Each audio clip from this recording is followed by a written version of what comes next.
Hello, everyone. This is your kaiju consultant, Kevin Carpenter. We here at Digital Kaiju Studios want to say thank you for following along with us as we reach the end of yet another era of Godzilla. If you're listening to this episode as it comes out, then happy holidays. In the spirit of the season, we have a special gift in our bonus episode playlist for our Ko-fi subscribers. Kayla and I watched the closest thing to a kaiju Christmas movie we could find, the 2010 horror movie Rare Exports.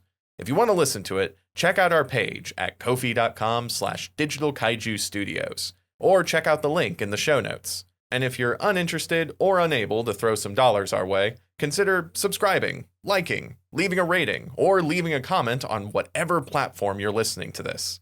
We appreciate every bit of support. We also want to announce that we will be taking a week off our regular release schedule for the holidays. This means the next episode of Gorilla Whale will be out on January 9th, where Kayla and I watch the premiere MonsterVerse movie, Godzilla 2014. We hope you'll follow along with us once more as we enter the Reiwa era of Godzilla.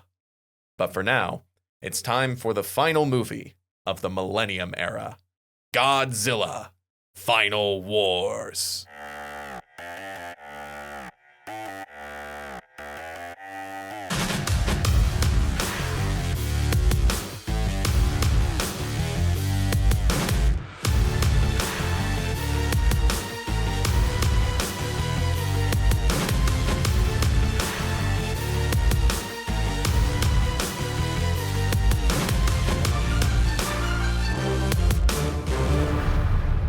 Hello, everyone, and welcome to Gorilla Whale, a Godzilla watch-along podcast. I am your kaiju consultant, Kevin Carpenter.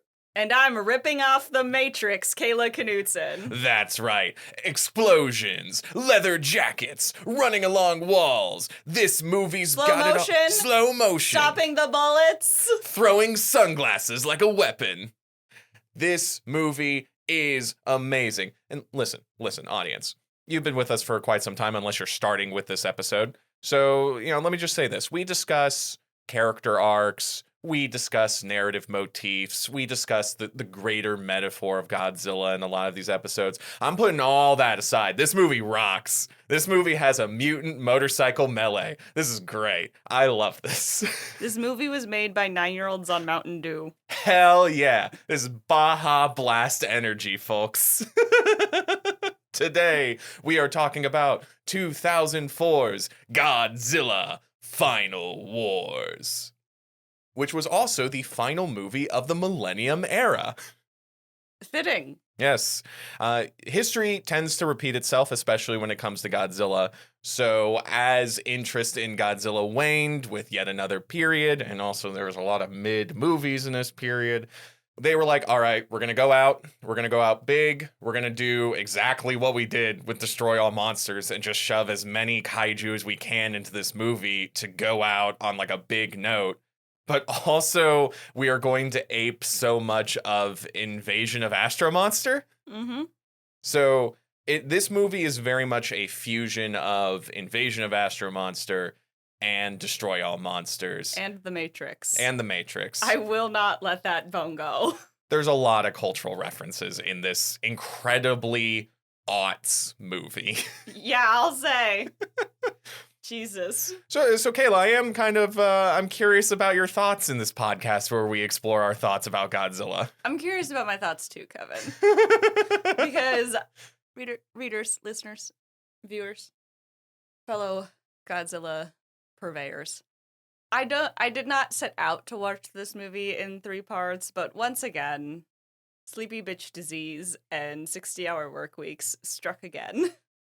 And it was a very strange movie to watch in 3 parts, especially when I intended to sit down and watch it, to finish it every night that I sat down to watch it. I was like, I'm just going to watch it all in one go. And then I started falling asleep, which is really weird because this movie is incredibly hyperactive. Mm-hmm. And I don't think it was the movie's fault that I was sleepy, but it was a disjointed experience. But honestly, the film itself, I have concluded, is a bit disjointed in and of itself. Yeah. Not because I watched it in 3 parts, but because the film is just like that.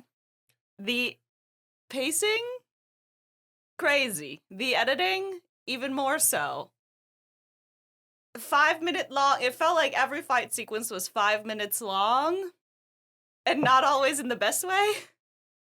Fascinating, because this is the movie where Godzilla takes down an entire rogues gallery of kaijus, with a lot of the fights taking between like Not the 2 Godzilla minutes fights. to 7 seconds. Not the Godzilla fights. Oh, the human The fights. human fights. Yeah.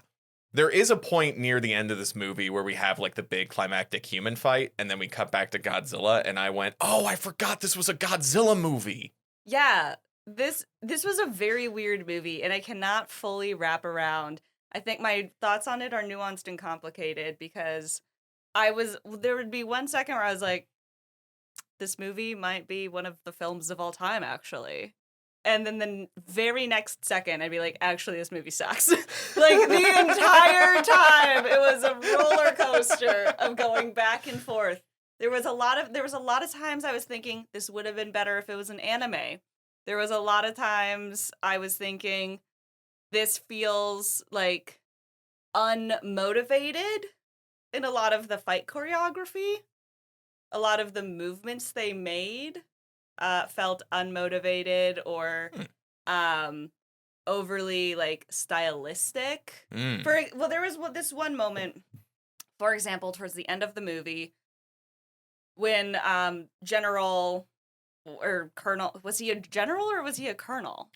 Which one? The guy with the mustache. Oh, yeah. Because I thought at one point they said he was a general, but then they called him a colonel the rest of the time. Which makes sense, because a colonel is actually is the highest ranking combat officer. So he was a captain. Captain Gordon. I hate... The white guy with the sword? Yes. Are you sure he wasn't a colonel? Because my subtitle said colonel. My subtitle said captain. Captain because Gordon. Here's the thing, because he was the captain of the Gotengo. And perhaps the audience can weigh in on this. I was fairly sure that he was supposed to be colonel, because I watched Full Metal Alchemist, and in Full Metal Alchemist Brotherhood, I watched both of them, actually. Brotherhood's better, neither here nor there. They say colonel in Japanese a lot, and I feel like I heard the word colonel. I think it's like Taisa or something. Is that what it is? I don't know. I could be totally wrong, but I thought it was colonel, because I thought I recognized, like, the word they were calling him from being like, hey, Roy Mustang, because he was a colonel, and they called him colonel in Japanese all over the time, and I'm blanking on it, and I could be wrong about it, and I'm second guessing myself now, but also, who's to say? Anyway, he's in the hall, like, it's towards the ends of the movie, they're running away from the Zillions. He's in the hallway. He tells them, like, go on. I'll hold them back or whatever. Mm-hmm. And he stands there with his back to the entrance of the hallway, holding his big ass katana on his shoulders. And then the Zillions run in, and instead of just shooting him in the back, they stop so he can dramatically turn around and look at them. And yes, it looks cool, but all of that is unmotivated. Well, so you need Why wouldn't they just shoot him? Why is he standing with his back to the wall? You can set up these dramatic poses and cool shots in a way that are earned and natural. I understand it's a stylistic decision based probably on a lot of kung fu movies that come out of Asian cinema and whatnot. That doesn't mean that it's not weird. Kayla, you need to finish out the scene. You see, he dramatically turns around to see the 2 Zillions who are wearing leather jackets. Yes. And then he takes his big-ass sword. He does not use it for the fight. He sticks it into a wall and then puts his arms up like fisticuffs, and they holster their guns. And they're like, I guess we'll settle this like real men. Awesome. Unearned, Hell yeah. Unmotivated. Incredibly They're trying to motivated. shoot each other. You know what the motivation for that is? Honor? Sick. It's awesome. That's the motivation. No, see, Hell yeah. that's my problem with this movie. That's my problem with this movie, is it was a lot of, like, rule of cool, but to me, it felt unmotivated, unearned. It felt, like, unrealistic. It was like everybody was acting like they were aura farming. Yeah. That's great. That's awesome. I love that. Sure. Even Godzilla was horror farming. It was great. Yeah. Everybody was making choices so that it would look good in fan cam edits. I'm sorry, AMV edits. It's 2004. Hell yeah. No, I think that's going to be kind of the line here is that you see a scene that's awesome and you're like, but where's the character motivation? I see a scene that's awesome. I'm like, that's awesome. I think I'm going to give this movie so much more grace because it just goes out of its way to be so stylistic. And after almost the entire Millennium era, save for GMK, where we were like, okay, they're playing it safe, they're keeping to the Godzilla basics, to end the Millennium era on, screw it, all the kaiju, wacky martial arts fights, mutant motorcycle combat. Godzilla's going to fight, the 3 kaiju at once, and King Caesar is going to kick Anguirus like a soccer ball. I'm just like, yeah, you know what? I'm along for this ride. I mean, it is balls to the walls. Absolutely. I'm not denying it. And this is perhaps a personal taste situation, I like my action to have motivation to it. I want my choreography and blocking to have motivation to it. And when the motivation is just, I think it looks sick, to me, it falls apart. And to me, it looks the opposite of sick. Because I'm like, why would they do that? You know what I mean? I understand that you like it. I'm not going to like it. And we have to accept this. I'm interested, though, in when we go through the movie to see if we can dredge up more motivation for this combat, because I think there is more motivation. No. You're talking about character. I'm talking about motivation in a scene. Mm-hmm. Like, why is he standing with his back to enemies oncoming? He's a seasoned combatant officer, and he's standing there with his back to the entrance when they could just shoot him, and they don't just shoot him. You know that scene in Indiana Jones?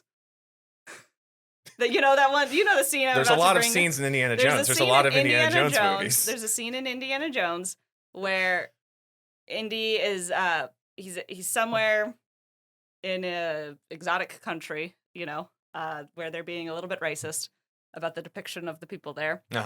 And this guy pulls up with a sword and he does all these flashy sword moves to show his prowess, and Indiana just pulls out a gun and shoots him, and the guy dies. Mm-hmm. And that's the scene. And it's kind of funny because you expect Indy to do the sword fight and he doesn't. And the real thing is that Harrison Ford was supposed to do it. He's supposed to do a sword fight, but it was a long day. He was tired, and he just improv pulling the gun and shooting him, and the other actor went with it. And they filmed that scene, and they're like, actually, we're going to do that instead because it makes more sense and it's funny. Right? Yeah. This is the opposite of all of that. Okay, here's my first pushback. I believe Captain Gordon believes that he could stop their bullets because he's that tough. Sure. Let's get into it. So Ryuhei Kitamura is directing this movie. Now, back then, Japanese movies didn't have a whole lot of balls to the wall action. Yeah, you had your giant monster movies, but for the most part, there was kind of a, Hollywood's the one that does, the really big action movies. And Hong Kong. But the Japanese film industry wasn't that interested in it. But Ryuhei Kitamura was like, no, I want to do big action movies, and I know how to do them for cheap. Now, at this point, he was most known for his 2000 zombie action film Versus. I have not seen Versus, but I do want to read the first line of the summary off Wikipedia. Okay. There are 666 portals on Earth that connect it to hell. To gain the power of darkness, many seek to find and open the portals. Somewhere in Japan exists the 444th portal, known as the Forest of Resurrection. Is it 444 because 4 is the death number? Yep. I see. It's 666 hell portals. Because that's the Satan number. And the 444th one is in Japan, known as the Forest of Resurrection. Okay. First paragraph. So this is the guy we're dealing with. Yeah. He had an interview with Madman Entertainment where he talked a lot about what he was going to bring to the table with Godzilla. And by the way, Final Wars comes out on the 50th anniversary of Godzilla, 2004, 1954. So he says, quote, I mean, it was Godzilla. It was the 50th anniversary, and it was the final movie. Who could say no? They did ask him if he watched the previous movies. I want you to listen in and see if there's any difference between this guy and any of the other directors. Let me guess. When they answered, did you see the previous movies? He's you. On if he watched the previous movies, quote, yeah, I did. In fact, I love the Godzilla movies back in the 70s, but not so much the ones released in the 1980s and 90s. Godzilla movies back in the 70s were never just monster movies. There were always messages and themes that reflected the time and world within which they were made, and they combined this so well with straight-out entertainment. They lost that touch in the 80s. I'm an honest guy, and that's what I told the producer in the first meeting. Strangely, the producer liked what I said, and I was hired to do something that was not only new, but also classic in a sense. I like the voices that you give these directors, by the way. You should go back and do a supercut of every time you read some director's quotes on the movie, and I feel like the voice you give them will reflect your own opinion of them. There is definitely a personal bias coming out. I realized halfway through that, I'm like, I haven't heard this guy talk. This is not what he sounds like. You are trying to make this guy sound so cool. I respect this. This movie definitely was about something. I'm not saying it wasn't about something. I'm also saying it was very strange in ways that I occasionally did not enjoy. He also says that Godzilla versus Mechagodzilla was his favorite movie. That makes sense. Specifically, the scene that King Caesar wakes up is his favorite moments. That's why I had to put King Caesar in this movie. I will say he has some specific opinions. Like I said, well, like he said in this quote, he did not like the Heisei era. He liked the classic movies. And he also liked the practical effects. Very much did not like a lot of the CGI. And we'll get to a very specific instance of that in this movie. So, so they bring in a director, loves balls to the wall action, likes doing it for cheap, loves Godzilla, or at the very least has specific opinions about Godzilla. Yes. So the movie premieres on Godzilla's 50th anniversary in Los Angeles, California. It premiered in LA? Yeah. LA first. November 29th, 2004. Well, the Japan-LA connection goes back long. It is a deep connection. Go Dodgers. Well, and here's the other thing. On the premiere, November 29th, Godzilla received a star on the Hollywood Walk of Fame. Yes, I've seen that star. Yep. Producer Shogo Tomiyama appeared at the ceremony outside Grauman's Chinese Theater, where the 2,271st star is located. Quote, from a USA Today interview, quote, "I'm here representing Godzilla. Unfortunately, he cannot speak English. We're very excited he is being honored in America." That's funny. Two, Godzilla has prime real estate on the Hollywood Walk of Fame. For people that are not familiar with the Hollywood Walk of Fame, it is quite long, and there are sections of it that are very kind of out of the way from where a lot of the foot traffic is. And I mean, it's like a normal street still. It's a very touristy street, so there's a lot of souvenir shops, but also a lot of just like fast food places and stuff. So some of the stars are really in unglamorous areas. Some of them aren't even on the boulevard. They're on the north-south streets. They wind up that way. Some of them, the ones that are kind of out towards the edge. But Godzilla's got one right in front of Grauman's, which is that's very centrally located. That is a good spot to have your star. Oh, yeah. He's got prime real estate. Godzilla's got a big space on the Hollywood Walk of Fame. I find that so interesting, though, especially this was the movie where he got his star. This was the movie where it premiered in Los Angeles first. This one's got a lot of English in it, though. It does have a lot of English in it. Yeah. And that's another thing of the Invasion of Astro Monster influence here. Because Invasion of Astro Monster was very much a dual American Japanese production. Glenn. And Captain Gordon is the spiritual successor to Glenn. I loved him. Yeah. Let me make this very clear. I loved Gordon 100%. Even when he did stuff where I was just like, this is unmotivated action, I still loved him. He was great. Oh, yeah. He's easily the best character in this entire movie. Absolutely. Yes, he is played by an MMA fighter, Don Fry, and that will not be the only MMA fighter cameo in this movie, by the way. We'll get into that. Well, not cameo. He had a starring role. But anyway, you know what I mean. Okay. So, one last thing I want to pick up on director Kitamura's views on Godzilla. He does have outward opinions on how he also doesn't like cutesy elements of Godzilla, which is weird considering that he liked the Showa more than Heisei. Yeah. But specifically, he didn't like how the previous Godzilla movies opened with a Hamtaro movie as a double feature. with the Millennium era. And by the way, this movie does open with Hamtaro, the mysterious Oni picture book tower.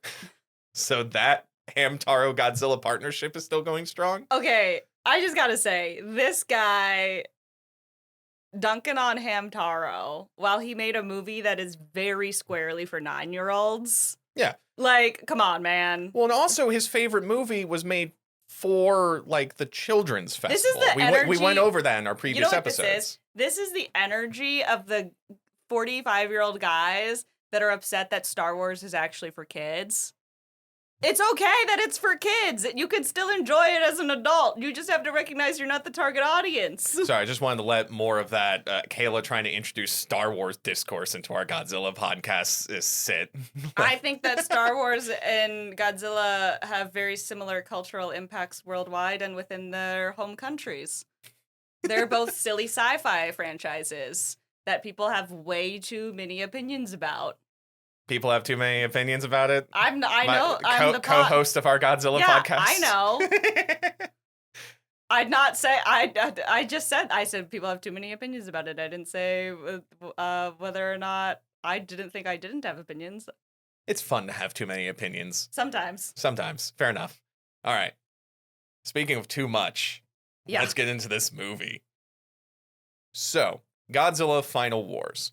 The Showa movies are loosely canon, except for Invasion of Astro Monster. That definitely did not happen.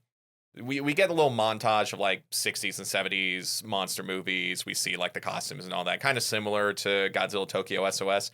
And honestly, this could be a stealth sequel to the Kiryu saga if you like move some plot points here and there. But otherwise, this is kind of the level of continuity that we're at. Also, Godzilla did not die at the end of the 1954 movie. Godzilla has just been around because they haven't been able to figure out how to deal with him. That's an important plot point. The interpretation of this Godzilla movie to canon, like many other Godzilla movies, is you have knowledge of Godzilla. Yes? Okay, great. Cool. You just need to know he exists. Let's carry on. Yeah. Like, they're not concerned with specific details and being extremely devoted to one canon or another. It's like comic books. It's like, you know who Batman is? All right, let us go. That's a great way of looking at it. Let us carry on. Yeah. So extensive nuclear testing and warfare led to a bunch of giant monsters. So the Earth Defense Force, or EDF, was created to fight them. So that's our giant monster fighting unit. Oh, wait, no, there's a secondary unit because of all the nuclear testing and all that. We now have a race of mutants who are joining up with the fight. And it is the M unit. So you have these mutants who are able to do in paintball armor doing sick flips and shit. That seems to be their mutant ability is sick flips. Yeah, so we have the EDF and then the sub M organization. Well, the M unit is like within the EDF. Yes. It's like the Marines are within the US Navy. Yeah, but they call out both organizations to the movie. So you have the EDF and then you have the sub organization, the M organization with the M unit, which are the mutants. Mm-hmm. We got it? We good? Yeah. All right. No G-graspers? Okay, cool. Anyway, so we open the movie on an EDF crew facing off against Godzilla in the Arctic. The EDF are piloting Gotengo, a flying, drilling warship that was featured in the 1963 Showa film Etrigan. Another cameo. Firing their maser cannons, they sink Godzilla into an iceberg, defeating him at last. Cut to present day, 20XX. The Gotengo is underwater, fighting the great serpentine kaiju Manda, which is also from the 1963 film Etrigan. Guess we should have watched that for the podcast, even though it didn't have Godzilla in it. Anyway, I don't know. Bonus episode at some point. Maybe. Probably not. Yeah. We're past it. So we cut to the new crew of the Gotengo facing off against Manda on the ocean floor. The Gotengo is now being run by Captain Gordon, a white guy who looks like M. Bison with a mustache and played by MMA fighter Don Fry. Who's M. Bison? From Street Fighter. Okay. Oh, man. Sorry, wrong pop culture reference, I guess. I'm sure our audience gets it. Yeah. As Manda wraps around the Gotengo, Captain Gordon fearlessly directs the Gotengo over a lava fissure, where Manda is burnt to a crisp. And this is like a big scene where everyone's like, the shields are going down, it's too hot. And Captain Gordon is looking ahead and go, keep going, we got it. It's very Star Trek. Also, everyone is speaking Japanese, he's speaking English. Yeah. He refuses to speak Japanese the whole movie, just like Invasion of Astro Monster. Glenn. Glenn. Gordon. They all have G names. However, Gordon's daredevil maneuvers earn him a court-martial, and he is relieved from command. His response to this, by the way, very much my response is, but I killed it, didn't I? Yeah. But we lived. But did anybody die? No. Well, it's stated later that he earned the court-martial because he also struck a superior officer in court. Maybe they were being a bitch. Well, his superior is specifically EDF Commander Namikawa, who shares a name with the alien lady from Invasion of Astro Monster. So once again, when the superior officer needs to be wrong, played by a woman. Yeah, what the fuck is going on? God, I can't, maybe he's being a bitch, and then I just remembered, oh yeah, it was a woman. God, fuck. See, these movies, man, these movies. I want to sit some of these directors down and be like, how's your relationship with your mom? Like, she didn't let you play Atari for 5 hours a day, and now you're upset about it or something? Come on. So our real protagonist is mutant soldier Ozaki, who is introduced having this big mutant grid cage match with his rival Kazama. They're doing sick flips, they're doing cool punches, and then after the match, Kazama wins, but then their M-Unit commander, Mwasaka, admonishes Kazama for wanting to win at all costs, while Ozaki holds back. It's a scene that makes no sense. See, it doesn't make any sense. But we need to establish their character traits. That Kazama is the aggressive guy and Ozaki is the merciful one. Win at all costs. What were the costs? It's not like the civilians were on the line. It was two guys punching each other. Yeah, we're doing a sparring match. Like, and this is where it begins, folks. Okay, we were going on strong. We started strong, and then here is where it's like, we're going to do this thing even though it doesn't quite make sense. And I started pulling my hair out. I'm thinning. So afterward, Ozaki is given the task to protect UN biologist Dr. Miyuki Otonashi. And he immediately is weird to her. Yes. Well, so when he's given the mission, he's like, I don't want to be bodyguarding a scientist. He's probably all old and argumentative. And then she shows up right behind him. It's like, oh, she's hot. Yeah. And then he's weird to her. And like, classic Godzilla movie. Yeah. But hey, at least we have multiple female characters, one of whom gets punched in court off screen. And then the other one is immediately harassed by her bodyguard. Well, she also has a sister, so that's why I'm going to call her Miyuki instead of her last name, because it's plot important that she has a sister. Is she a doctor? Can we call her Doctor? Yeah, Dr. Miyuki. Okay. Yeah, she's the UN biologist. Somebody should put some respect on her name. So we have Captain Gordon, who's in court-martial prison. Mm-hmm. We have Ozaki, who's a mutant soldier. Yep. And we have Dr. Miyuki, who's the UN biologist. Yeah. And so the reason they brought in a UN biologist is because they found a giant mummified kaiju that just washed up in Hokkaido and is now at an EDF warehouse. And that corpse is Gigan from Godzilla vs. Gigan and Godzilla vs. Megalon. Mm-hmm. He's back, folks. Uh-oh. So Gigan has M base, which is the nucleotide base that is found in mutants. So whatever the mutants have inside them, Gigan also has. And they're like, well, wait a minute, this corpse is like thousands of years old. Like, why? Is there some sort of connection between our mutants and this Gigan corpse? We'll see immediately, because they suddenly have a vision where they're brought into a cave and the twin fairies of Mothra appear to explain exactly what's going on. This movie, you know what this movie felt like?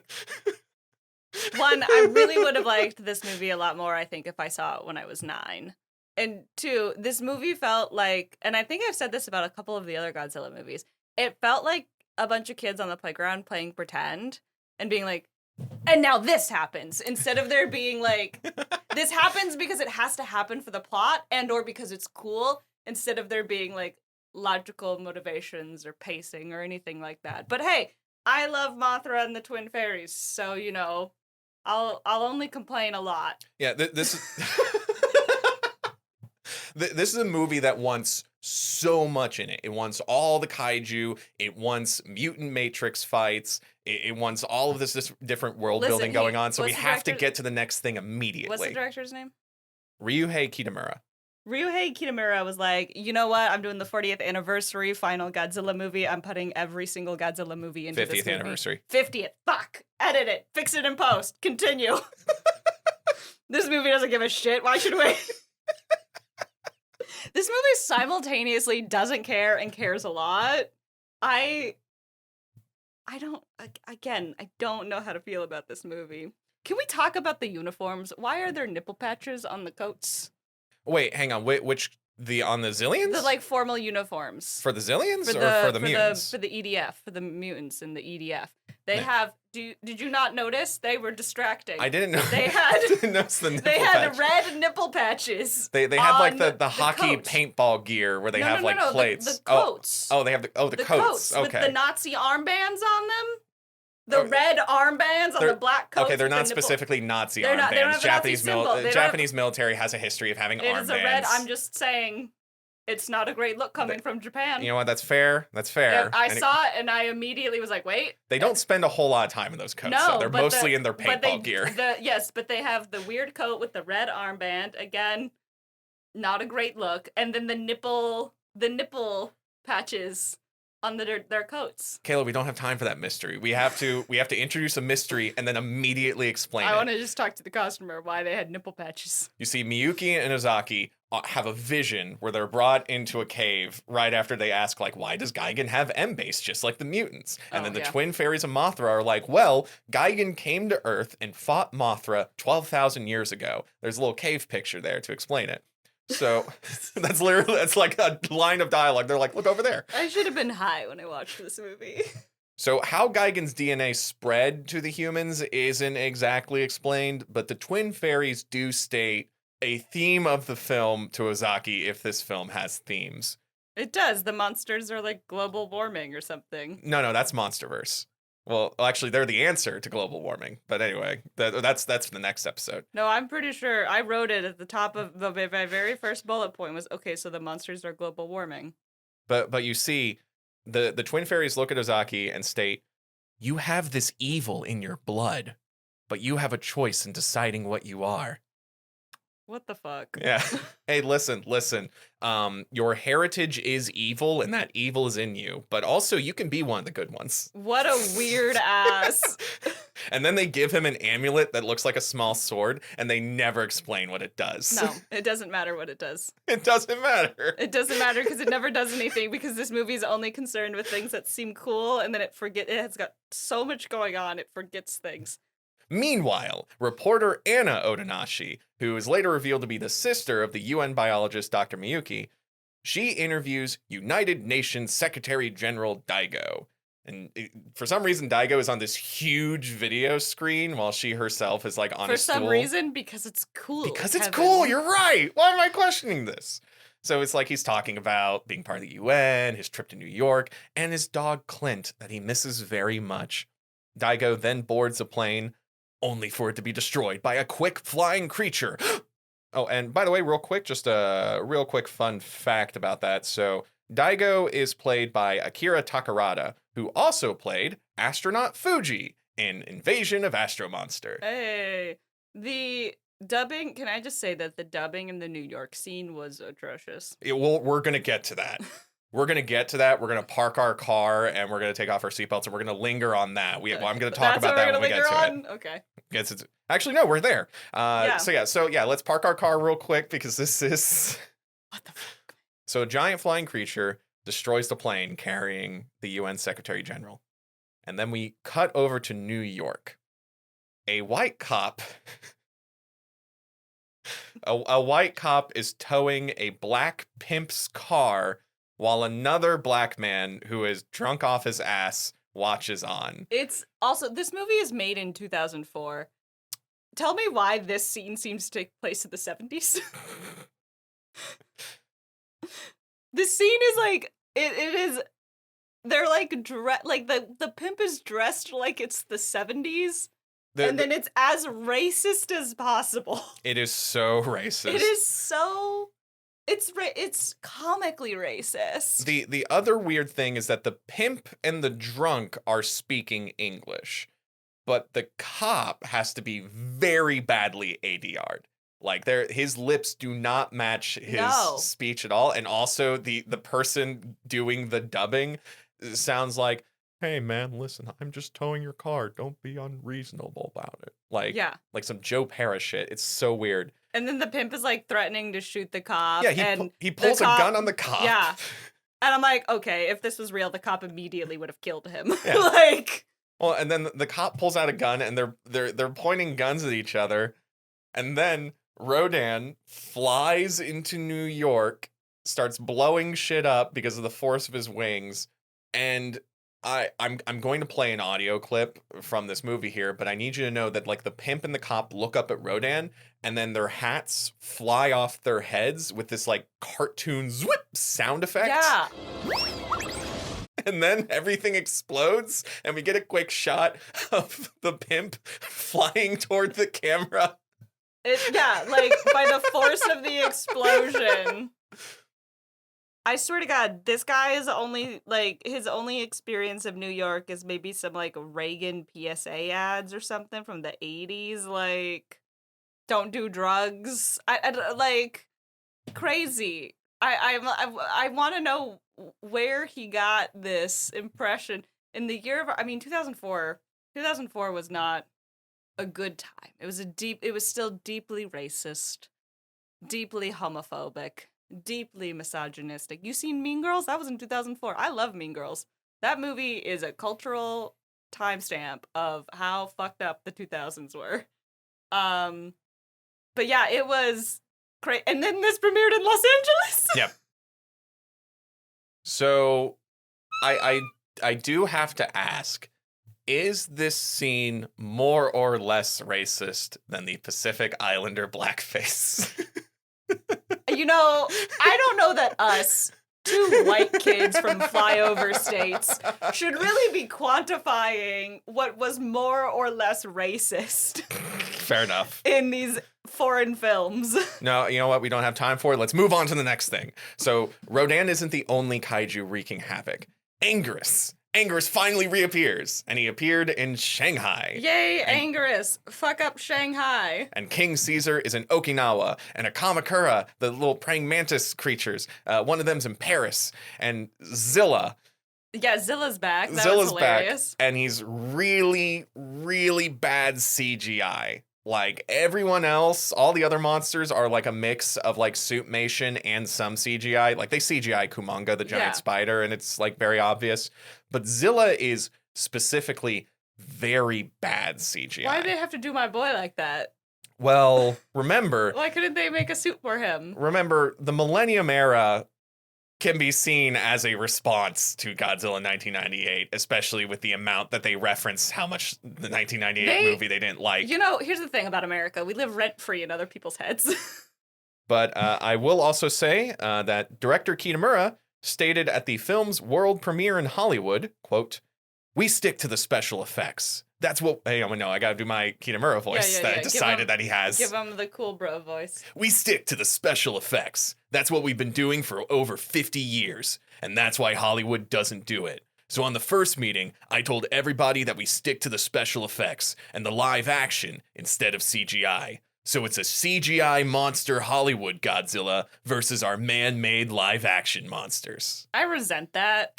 I resent that a lot. Like I said, this guy's got opinions. Lucasfilm is a Hollywood organization. Lucasfilm pioneered special effects. And we continue, just because there's some bad CGI in some Hollywood movies doesn't mean that there's not great special effects in many other Hollywood movies. I choose to take Pirates of the Caribbean came out 2005, just a little bit after this. That had incredible practical and visual effects. No, this guy is quick to say his opinions, but I do also think that was a roundabout way of saying we made the Zilla CGI purposefully shitty. So Zilla does eat some Sydney, Australia punks, though.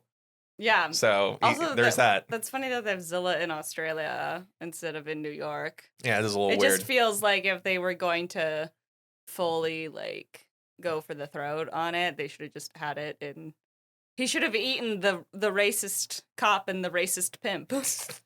Right? Like, why wasn't it Zilla that just came out of nowhere and, like, squished him? Oh, also, so Kumanga the giant spider, he appears, but specifically appears in Arizona, middle of the desert, Kayla's hometown. I was like, my hometown, the desert. Yeah, the middle of the desert. Kumanga kills exactly... Next to the cactus and the Gila monster. Yeah, Kumanga kills exactly one guy in his trailer in the middle of the Arizona desert. That was my uncle.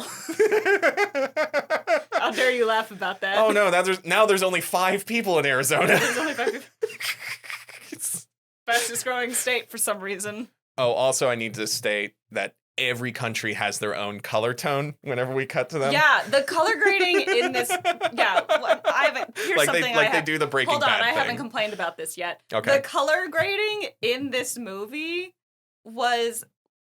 Like, when I was, like, making... Like, when me and my friends were making our first films, and we discovered that you could drop in, like, a sepia tone or something. Like, everything was an Instagram filter. The color grading was so severe all over the place, and it wasn't consistent. That was the thing. Like, The Matrix is a very green movie, but it's green the entire time. This was adding... It was like they just took I don't even know if they did it in post-production, or if they just took a gel and stuck it in front of the lens. Like, it was egregious, it was obnoxious, it was constantly changing what color we were suddenly, like, going for. It was only consistent in its inconsistencies. I don't understand why a filmmaker that is a professional would do this. Well, it's the Breaking Bad thing, where it's like Mexico's yellow, China's green, India's red. That's how we know we're in a different place. I hate it. Because it's a different color. I hate it. So there's 2 more monsters. It's so severe. There's 2 more monsters. We immediately cut to an old man wearing a bear pelt with like a hunting rifle and his grandson Kenta in the middle of the woods in Japan, where they meet the worst looking Manila ever. As if this movie wasn't giving me enough of a migraine. Just full, like, very clearly a Spirit Halloween rubber suit. They ran out of budget with the Manila costume. They spent it all on Zilla. They spent... and this is... And by the way, we're not saying, like, Manila, like, you know, Godzilla Jr. and Heisei. No, this is, like, teenage size. He looked like a marshmallow puffed. Yeah, a little bit. But he's like teenage human size, looks like the Showa Manila kind of thing. We are going to cut over to Manila's summertime adventure with Kenta and his grandpa. But it's so weird because we also don't invest much time in what we invest. We literally will just cut over there for 30 seconds. You will by the time you think, oh, I forgot Manila was in this movie, the scene is over. There's no way the movie is not trying to endear you to this son and grandfather or this boy and grandfather and Manila.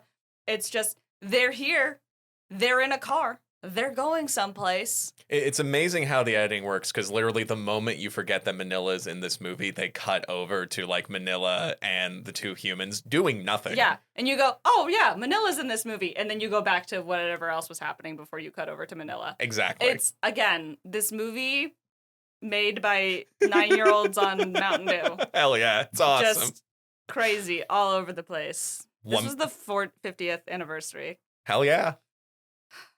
There's one more kaiju.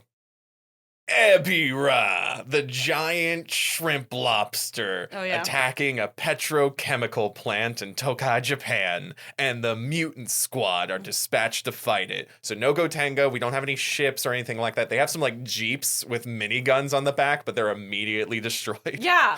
So once again, we're just gonna send in these guys with a couple of bazookas and hope for the best. So the mutant squad, there's like 6 of them. They got laser rifles, they got bazookas, and they run into the petrochemical plant, and there's explosions, and they're running up the side of the giant petrochemical towers, and there's stunts and flips, and like Kazama and Ozaki are fighting Ebra like head on, dodging the giant crab claws and blowing them up with their laser rifles, and it's sick. It's sick, Kayla. It feels like this is what gave the Attack on Titan guy the idea to do the little, the Attack on Titan? Yeah. Yeah. Oh, no, trust me. We are going to get to a Godzilla movie where it's very clear, like, oh, this is Attack on Titan. Yeah. We'll get to that one later, though. Okay. I mean, I guess the whole part, but yeah, the whole thing it is of very Attack on Titan is Attack on Titan's kind of like, this is Godzilla. Yeah. So. It's all, time is a flat circle. So the mutant squad bring Ebra down, and Kazama stands on top of Ebra and points the rifle down, and before he can fire the last shot, he says in English, "Sorry, I'm a vegetarian." Makes no sense. I hate this movie, actually. That happened, and I was like, it went from me being like, okay, this is like over the top. I'm like, I don't mind people running on the walls. Honestly, I don't. And then that happened. I was like, never mind. I hate this movie again. This movie pauses so much to give the action movie one-liners because it feels it needs them. They just don't put a whole lot of thought into the one-liners themselves, and I think that's hilarious. But then, Ebra and all the rest of the kaiju disappear in a flash. A mysterious alien race has appeared to save the day. These aliens wear sick black leather jackets, slick wraparound sunglasses, and are known as the Zillions. That's right, the Zillions are back. Specifically, it's not just a leather jacket, it's a long leather coat. Oh, it's a duster, yeah. Yeah, that's a different look than like a biker jacket. You're right. Yeah. They're wearing Matrix dusters. It's the Matrix. They're dressed like Neo. Yep, and it's great. It's awesome. And the Zillions. I mean, I like it better than the original uniform. There is something that's the thing. The original uniform had those like black visors, and then they updated them in the aughts to wrap around sunglasses. It's so funny. I love it. I look at them and like the child that grew up in the aughts in me is like, that's the coolest thing I've ever seen. No, I agree with you. I saw them and I was like, fuck, I want wraparound sunglasses and a long leather duster. Like, no, I already made inadvisable decisions online shopping yesterday. I can't. Don't let me do it. So the Zillions offer peace. And also, UN Secretary General Daigo is alive, and he wants to turn the United Nations into the Space Nations. This movie is so silly. They have a little graphic and everything. They made up. I'm picturing them on like Photoshop version 2.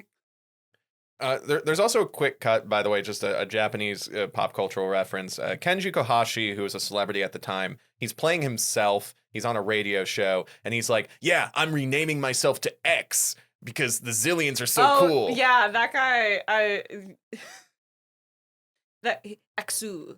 Yeah, Exu. I'm Exu. So, yeah, just a quick thing. That's why they cut over to that. That's supposed to be a reference you understand if you're Japanese. Sure, I got the idea. I mean, it's still the scene worked with or without the reference because you got the idea of like, okay, the people like the whole point of this scene was to convey the people are immediately drinking the Kool-Aid. Like they love these guys, and you know what?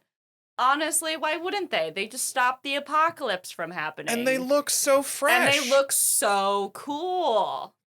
I also would be, but it also in the context like. The other thing, too, about that happening, about this guy being like, I'm renaming myself X. I'm X now. Like, that happening, me watching this in 2025, post Elon Musk being a thing that I have to, against my will, know about, it was all I could think about was Elon Musk's obsession with the letter X. Did he watch this movie at a formative age or something? I don't know, man. So here's the deal. Everyone's super jazzed about the space nations. Everyone's super jazzed about the Zillions. The UN Secretary General's like, yeah, this is going to be awesome. But then the UN Secretary General has an attempted assassination attempt. Wait, no, that's not how you phrase it. Someone tries to kill him. He has there's an assassination attempt against him. There we go. Yeah. So he gets stabbed, and then it's like, hey, shouldn't you go to the doctor? He's like, no, I'm fine. Get away. And so Ozaki, the mutant soldier, and Dr. Miyuki, they have they have like a little handkerchief of his blood, and they examine it, and they find M base in it, which is the nucleotide that Gigan and the mutants have. Yeah. I just want to make sure we have those plot elements together because it's been a little so Daigo is a Zillion in disguise. And so is EDF Commander Namikawa, that bitch Kayla said, who was trying to keep that bitch is an alien here to take over our planet, Earth first, kick these illegal aliens out of our space, infiltrating our government. There's only one man we can trust. The American. Yeah, that's Captain Gordon, who we cut to shirtless, hitting a punching bag in his prison cell because he's got to stay fit, baby. Honestly, best scene in the movie. Great. He's awesome. Best scene in the movie. I wrote down, I'm obsessed with Gordon. Yep. I'm a simple woman. But see, we can trust him because he's been in prison since the beginning of the movie. Yeah, because, so we know he's not... Because he was court-martialed, so he probably wasn't replaced by the Zillions. All right, cool, we got it. So we give him his cool jacket, his cool hat, his sword. What? Was she replaced by an alien? Was Namikawa an alien before or after she was assaulted by a man three times her size? It is not clear. It is kind of interesting that they name her after the clone lady, and they have the Zillions in this movie, but they don't have the clone ladies in this movie. You know, I'm going to make another Star Wars reference, but this is like, if you have knowledge of Invasion of Astro Monster, and this woman pops up and she's Namikawa, you're like, could be an alien. This is like Darth Vader being being German and knowing that Vader just means father. Yeah. Like, it's the same thing. It's like, I see. So Dr. Miyuki tries looking through Daigo's files, but she's cornered by Commander Namikawa and another disguised Zillion. And then Captain Gordon comes in with a bunch of mutant soldiers, and they shoot them both, revealing their true forms. But not before Kazama gets one more line in where he's like, "Shut up, X-Man," in English. Yeah. Which this guy is trying so hard to aura farm.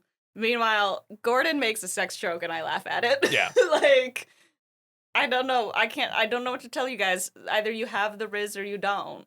Meanwhile, reporter Anna reveals on a live broadcast that UN Secretary General Daigo is a Zillion in disguise. And the way she does that is she brings out a dog, and it's like, hey, here's your dog that you said in a previous interview. No, that's not what happens. Okay. All right. Run through the scene, Kayla. It's very, the way that they trick him, they don't say it's his dog. He's like, by the way, I have somebody special for you to meet, and brings out for you to see, somebody special for you to see, and brings out the dog. And she's like, do you know who this is or whatever? And he's like, oh yes, that's my dog, you know? And it's like, call the dog. And then she's like, call the dog's name, say the dog's name. And he's like, and then the Zillions are like, what is the Secretary General's dog's name? And she's like, the Secretary General's dog's name is Clint. And so then the Secretary General's like, oh, come here, Clint, come here, Clint. She's like, that's not Clint, that's my dog. Got him. And they're like, you said it was his dog. She's like, I never said it was his dog. So I said the Secretary General's dog's name was Clint. I didn't say that this was Clint. So we have this like really clever ruse, and then Captain Gordon immediately comes in and throws an alien corpse in front of a bunch of cameras, and then just shoots. It's so funny that they're like, that she's like, okay, she's talking to her producers, and she's like, I suspect that the Secretary General has been replaced by these Zillions, and I'm going to prove it by tricking him with this dog. He knows this. He should, if he's If it's him, he should know this is my dog. He's met my dog before because we're like buddies and we go to the dog park or whatever, you know. And he would know it's not his dog, Clint, and I'm gonna trick him, but he's gonna think it's his dog because he doesn't know because he's an alien, and I'm gonna trick him, and this is how we're gonna reveal to the world that he's a liar. And then just Gordon is like, just if this had not happened, Gordon would have just come in, thrown the alien corpse on the stage floor, and then shot the Secretary General. Yeah, no, it's completely renders that whole trick useless. Yeah, he's like, it doesn't matter. Boom. She's trying to play 3D chess with this guy, and he's like, I have a gun. Yeah, exactly. Captain Gordon has no time for that. Yeah, very American. So I haven't gone into the detail here, but there's two major Zillions. There's the commander, who's an older, bald guy who's very much like, let's go in peacefully, let's ingratiate ourselves, and that's how we'll conquer. Yeah, and he's an actor in another Godzilla movie, right? Yeah. And then the controller is a younger guy with a black bowl cut, and he's got like a weird, he's like gelled his bangs into points. So he has a very specific, like when you draw, it's like he's got like spiky bangs. Yeah, he's got spiky bangs, you're right. Yeah. I guess it's not really a bowl cut. It's just, like a... He kind of looks like a Wii figure. Yeah, it's helmet hair. Yeah. Kind of. But you're right. He does gel his bangs into spikes. Yeah. But he's a younger guy, and that's the controller. And he's like, we should be... looks like an anime villain. Yes. He looks like he's about to defeat Yugi with some card that we've never seen before and question Yugi's faith in the heart of the cards and send him to the Shadow Realm. Yeah, he's also... So he has the long black duster, but he's also got, like, black armor on his chest as well. It's fascinating. He's just an incredibly cool design. Anyway, he wants to just go in guns a-blazing, and then once the jig is up, he just starts laughing, and then he shoots the commander. Yeah. Brutus kills Caesar and actually assumes control this time. Yeah. And he's just straight up like, okay, cool. So jig is up. All human or cattle. I'm going to stay in this disguise because I like it. I think I look like a very beautiful cow. But also, I'm going to do something real quick. And then he controls all the mutant soldiers. He's like, by the way, I could do this. I could do this, except for Ozaki. Yeah. Ozaki. And not because of that sword amulet he got from the Mothra gang. Right.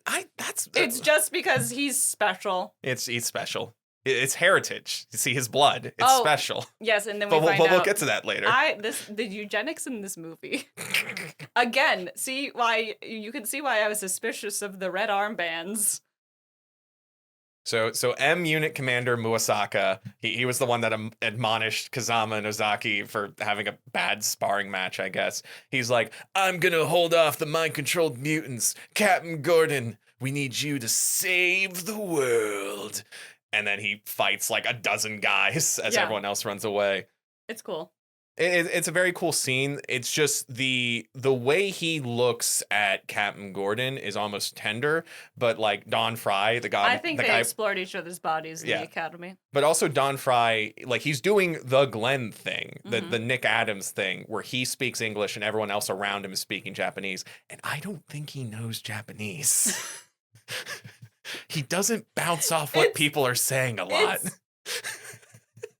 To watch this movie and imagine that Gordon doesn't know Japanese. Like, maybe he knows a few words, but he doesn't really understand what anybody else is saying is the best interpretation of this. Right? So the protagonist crew drive away, but not before a brainwashed Kazama gives chase on a motorcycle. And so Ozaki is like, I'll hold him off. And so Ozaki faces off against his rival Kazama on his own motorcycle. And these two mutant soldiers have a motorcycle melee. Yeah! It gave me anxiety because I was just thinking, I was like, how expensive was this? Like, and if it wasn't expensive, that's almost worse. Because how did nobody die? Well, the director, he knew how to make these balls to the wall action movies on the cheap. Granted, this movie was actually pretty expensive, so That was his pitch before he made an incredibly expensive Yeah, Godzilla he did a movie anyway. motorcycle melee. The insurance alone was probably astronomical. But it's worth it. It's so cool, Kayla. It's It so is cool. It is cool. There was this funky thing where the motorcycle came out of the truck and it was like kind of cool, but it was also weird because I was like, didn't the truck just roll over? How is the motorcycle coming out of, like, did they not get rattled? Like, they just got bounced around the truck as it, like, flipped to its side, and then he's like, okay, hang on, let me get on the motorcycle again, and burst out of the doors. So Ozaki wins, but he's the merciful one, you see, because we saw that during the sparring match. He so should have killed him. He lets the mind-controlled Kazama live, and they take him prisoner. Meanwhile, the Zillions, they release all the kaiju. They all over the planet, once again, in the same places, too. So they just kind of restart the giant monsters being everywhere. And we also get this great shot of the controller being like, okay, we're also going to wake up Gigan, who is a mummified corpse in an EDF warehouse. And so we get a camera shot of him, and the way he does it... Gigan! Rise! It's great. It's great. Yeah, and they're somehow able to unmummify his corpse and bring him back to life. They have resurrection magic. It doesn't matter. They can teleport. They can mind control mutants. They can bring back Gigan from a 12,000-year mummification. Moving on. So the protagonist crew is now the mutant soldier Ozaki, Dr. Miyuki, her reporter sister Anna, Captain Gordon, and a few other nameless M unit members. And they go to the Gotengo, which is at another EDF warehouse. That's the flying drilling warship. Yep. And they're all like, okay, Earth is already lost. We have already gotten so there is a up. giant tarantula in the Arizona desert, and it will get to a population center any hour now. But maybe they have one last shot. Buried in the Arctic. Godzilla. And then Captain Gordon, as they go out on their mission in the Gotengo to wake up Godzilla, looks at the camera and goes, "This is Operation Final War." Wait, is Godzilla in the Arctic or the Antarctic? I thought he was in the Antarctic. I had in the Arctic in my notes.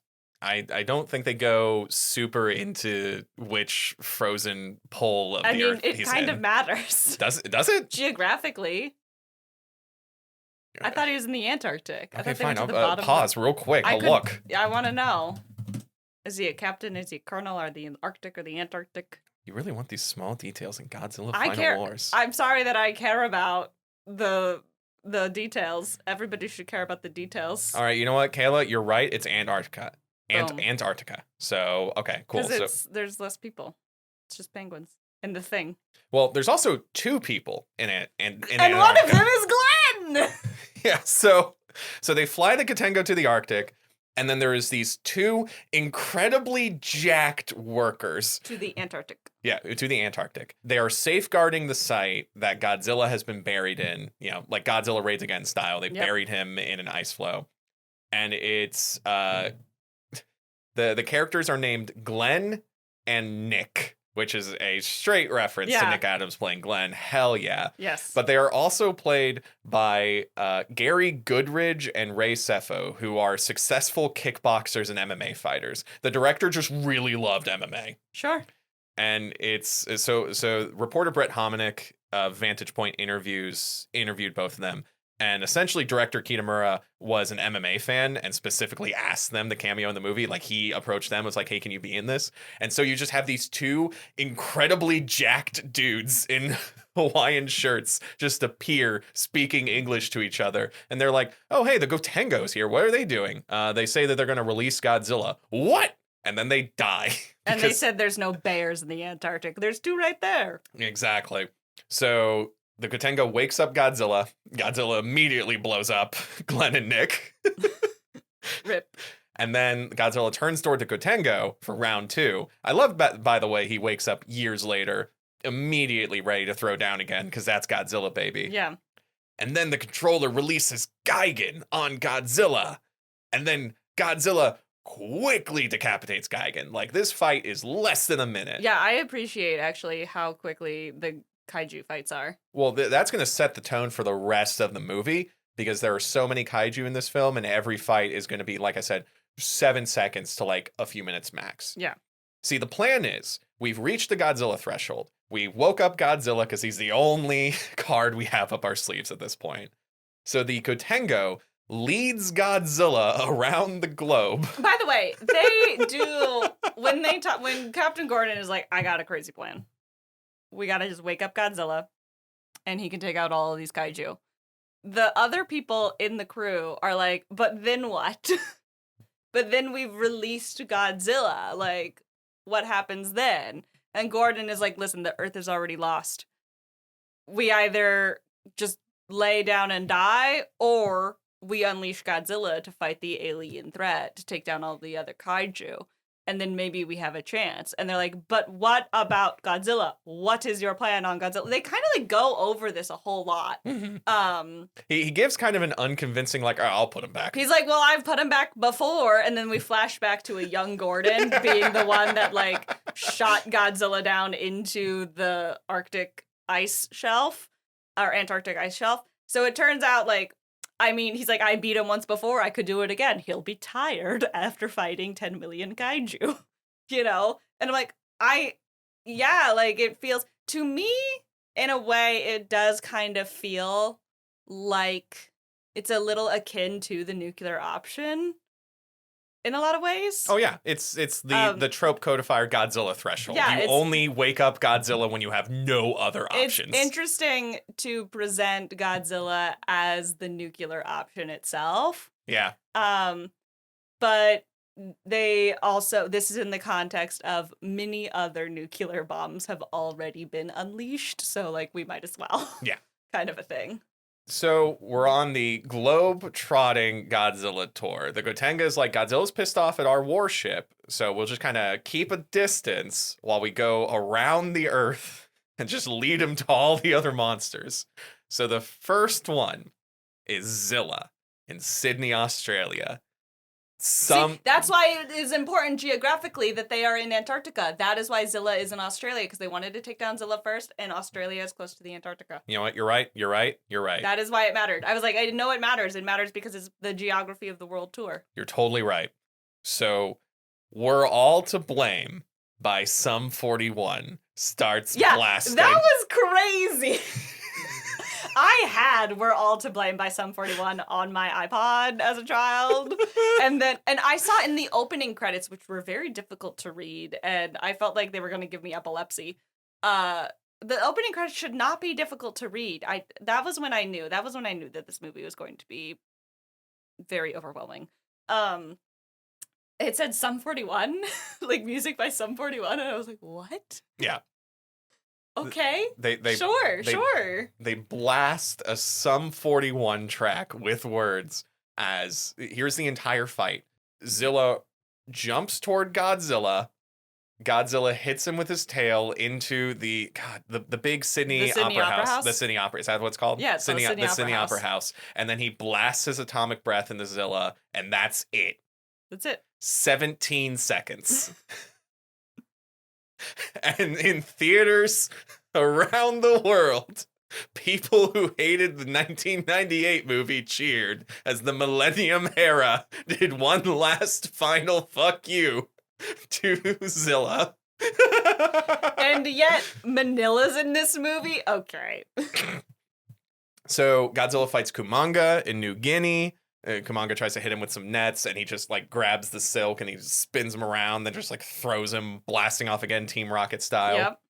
He fights the Kamakura in Japan, and then he fights Anguirus, King Caesar, and Rodan all at once at Mount Fuji. And that's where we get the really... So Anguirus has been leveled up. He has this new rolling into a ball and like an armadillo and like rolling around kind of attack. And at one point, he gets launched into the air, and then King Caesar jumps up and kicks him like a soccer ball at Godzilla. And then eventually Godzilla is just able to wrangle up all three of the kaiju and then just kind of stab them on the back of Anguirus and then just kind of leaves them in a pile. By the way, so this isn't King Caesar, right? Like this movie is made by a guy who says that King Caesar Awakening was his favorite Godzilla scene of all time. But like, King Caesar is a friend of humanity. King Caesar isn't a kaiju that just randomly rampages. Yeah, well, Mothra and King Ghidorah had their origins changed in the Millennium era. You think King Caesar is sacred? Yeah, that's fair. But they changed Mothra and King Ghidorah for like the fan. You know what? Never mind. Loose cannon. It's fun to see him again. It's fun to see him kick Anguirus like a soccer ball. It's just fun to see Anguirus again. Yay! Yeah. He's great. He shows up and then he dies. Well, that's the thing. He doesn't even die. Like, we cut over to like the tower of kaiju, and they're still like moving around. So Godzilla didn't kill him, I guess. And then we have a very quick fight of him killing Ebirah and Hedorah in Tokyo Bay. So Hedorah, by the way, the garbage monster, Yes. we see him real quick. Yeah. And he wasn't even in the initial rampage. So it's like, oh, you're in this movie? Oh, hey, you're not in this movie anymore. Mm-hmm. So They spent money to have Hedorah in the movie for 7 seconds, and they refused to do better for Manila. right. So time for the Zillion mothership. The Gotengo launches an assault against the mothership, and dozens of alien fighters spring out of the mothership and start firing at the Gotengo. And so Kazama, who's gotten the mind control beaten out of him, I guess. I guess you just need to get whacked on the head, which seems like a really... When you're mind controlling a bunch of mooks to throw at the good guys to then like get beat up, but then getting beat up cures the mind control, feels like you've created a problem for yourself. And they have a more scene than anything. and they have I guess you're counting on them being killed, maybe. I guess. Well, they have a scene where Kazama's in a holding cell in the Gotengo, and he's talking to Ozaki, and Kazama's like, there you go, being merciful again. You should have killed me. I'm an enemy combatant now. And Ozaki's like, nah. And then he walks away. So Kazama, he's like, you know what? I'ma just do it. And he takes a fighter ship off of the Gotengo, and he does a kamikaze suicide run into the Zillion mothership to destroy its shields. Yes. So just kind of another, I think, look, with Godzilla -1 being a thing that we have seen in the present day, it's interesting seeing this scene in the 2004 movie. Yeah. Anyway. Well, this guy is aggressive and he doesn't believe in mercy, and he's, very stuck in his ways. That's fair. And very kind of like what he has this beef. That's the thing too, is like the beef between him and Ozaki feels kind of forced. Like, no, it's anime rival shit. Yeah, but it's like they just don't like each, like, I mean, their whole setup sparring match thing or whatever itself, we talked about how like it doesn't really make a lot of sense. So it's like they just don't like each other for no reason, kind of a thing, and then he dies. Well, Kazama wants to be top dog. Kazama wants to be the protagonist. He's the one that's throwing out all the action movie one-liners. Ozaki does not do action movie one-liners. No. But he's the protagonist. He's the special one because of his heritage, because of his blood, you see. I hate this. By the way, are we going to talk about the planet that they were like, it's a fake, like the planet that's the Zillions presented at the beginning, like when the Zillions showed up at the beginning of the movie, they're like, oh, and there's this planet that is heading your way. It's a wayward, they call it a planet, at least in my subtitles, which maybe weren't that accurate because it kept calling Gordon a colonel. They called it a planet, and the planet was like on a collision course with Earth, so it was a loose planet. And then at one point in the movie, they're like, oh, the planet threat that the Zillions proposed was actually like not real. But then the planet like showed up again, and it's like, I don't understand why this planet, like, why is this here? What's going on with this? Why is this here? This feels like it was something that was in a previous draft, and then they just kept it. Was this a plot point in Invasion of Astro Monster? Like, what was going on? Why was this here? What? I truly cannot remember. I think it was a reference to another movie, but I skipped over it because there was just so much else going on in this movie, and it didn't matter. Yeah, you see my problem with this movie? Kevin, you're gaslighting me as if this movie doesn't introduce plot points that it doesn't care about. Well, okay, but no, see, but it does actually introduce some plot points, because you see the Gotengo gets into the mothership, and they're like, all right, now we're going to do our heroic charge. And remember that scene earlier when the Zillions revealed that they were evil and then the controller's minions just kind of teleported in there? Well, they just teleport inside the Gotengo and shoot everyone that doesn't have a name.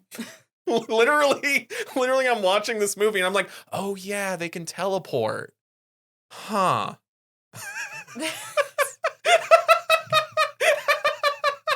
This is some bullshit. It's so funny. And literally the controller is like, shoot everyone that isn't important. And they just shoot all of like the background actors who don't have names. And I'm just like, how do they know who's not important? We know who's not important. How do they know who's not important? This movie could have been Galaxy Quest for Godzilla, except that the director was too sincere to actually make it like a parody.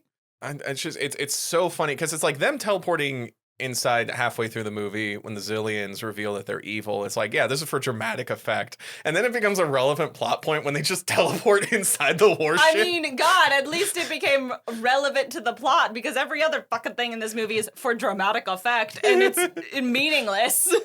So the Zillions, they got one more kaiju up their sleeve. A new kaiju. A 3-headed humanoid skeleton creature known as Monster X. Gee, I wonder who that's gonna be. I wonder who that's gonna be. 3 heads? Oh. He showed up at first and I was like, is this supposed to be Ghidorah? Like, why is he humanoid? And then I kept watching the movie. Oh, sorry. They do have another thing up their sleeve. A newly modified Gigan. Gigan's back. He's got chainsaw hands. Where are these coming from? It doesn't matter. They had time to get Gigan from Antarctica and give him chainsaw hands. Yeah! I mean, they can teleport, I guess. Yeah, why not? Why not? But then Mothra comes in. Oh yeah, Mothra's in this movie. So it's Godzilla, Mothra versus Monster X and Chainsaw Hands Gigan. This is great. How can you not be having fun? I never said I wasn't having fun. I was having fun, and then I would be like, what the fuck? So a lot goes on during this fight, but I will say that the main highlight is that, like, Gigan is fighting Mothra, and Gigan shoots razor blades at Mothra, and Mothra does some, like, strafing maneuvers, so that way the razor blades spin around and then cut into Gigan, which is the most idiotic way to die. And then Mothra gets hit with some lasers, and then she flies through the explosions, and she's on fire, and she just tackles Gigan, and then both of them blow up. Yeah. So Mothra suicide run. Mothra does a kamikaze. Okay. So now it's just... I mean, it's metal. Yeah. So now it's just Godzilla and Monster X, and now we're going to cut away from them for a good long while to focus on the humans. Which, I was, like, sitting there, I was, like, crazy that I'm finally watching, like... I forgot that it was a Godzilla movie. Yeah, this is the point. Solid 20 minutes. This is the point where I'm like, oh, this is a Godzilla movie. That's right. Yeah. Because we focus so much in this moment on the humans. And they bring in all the named characters, all the important ones that they didn't kill because they all knew that they were important. Why didn't they just kill like, that's the other thing too. They teleport into the Gotengo. They're like, kill everybody that isn't important. They kill everybody that isn't important. Why don't they just kill everybody? Why don't they just kill everybody so they win? Because the controller has to give his evil monologue. You understand then why I'm like, this movie doesn't make sense. What the fuck? Just kill him! So the Zillions, you see, hang on, no, here's the sense. Here's the exposition, okay? The Zillions want human mitochondria, and so that's why they need to turn humanity into cattle. Human mitochondria. The powerhouse of the cell. And then their whole thing is like, you see, we have to eat human mitochondria, so it's like, you are cattle. But then they talk about them being like nuisances and like, we don't want you to overpopulate or whatever. I'm like, it seems like very weird because I'm like, why wouldn't you want more food? It's like their whole thing is like, it seems like they're going to just eat them all at once kind of a thing. And then I'm like, well, then what are you going to do? And also, if you feed on human mitochondria, like just now? I mean, I guess 12,000 years ago, and then now? No other time? Well, they got like mitochondria from other species, maybe. I don't know. No, they don't. They don't mention that. They don't mention. Well, that's they not don't important. mention. Yeah. You see what is important though is that not only is Ozaki special because he's a mutant with M base, he's super special because 1 in a million organisms with M base are known as Kaisers. And the controller's a Kaiser, and so is Ozaki. And that's why he's super special, and that's why the mind control didn't work on him. And it's not because of the Mothra amulet. He has a red armband. There's eugenics. What the fuck? Well, here's the thing. He says the mind control didn't work on you because you're a Kaiser, but also I'm now going to mind control you. And then he mind controls Ozaki. Yeah. And then... What the fuck? And then Dr. Miyuki takes out the Mothra amulet that was never explained and like hits him with it. Oh yeah, that's what it was. She stabbed him with something. I was like, what the fuck is she stabbing him with? That's right. It was the Mothra amulet from the very beginning that they like never mention again. They never explain. And she takes out the Mothra amulet. She hits Ozaki, and that frees him from his mind control. Apparently, that's what it was for. But he can't be mind controlled except by. I guess he can't be mind controlled except by another Kaiser. But that doesn't make sense because then it's like, why couldn't he reverse Uno reverse him? Well, and also he tried to mind control all the mutants before, but I guess it was like spread out, like it wasn't as powerful. If he's focusing entirely on Ozaki, then he can mind control him. I hate this. This movie doesn't make any sense. Can you imagine the Twin Fairies trying to explain that, by the way? Like, here is an amulet. If at any point you are brainwashed by some sort of alien space magic, this is one good get out of brainwashing free card, because I think the amulet also explodes in light as she uses it.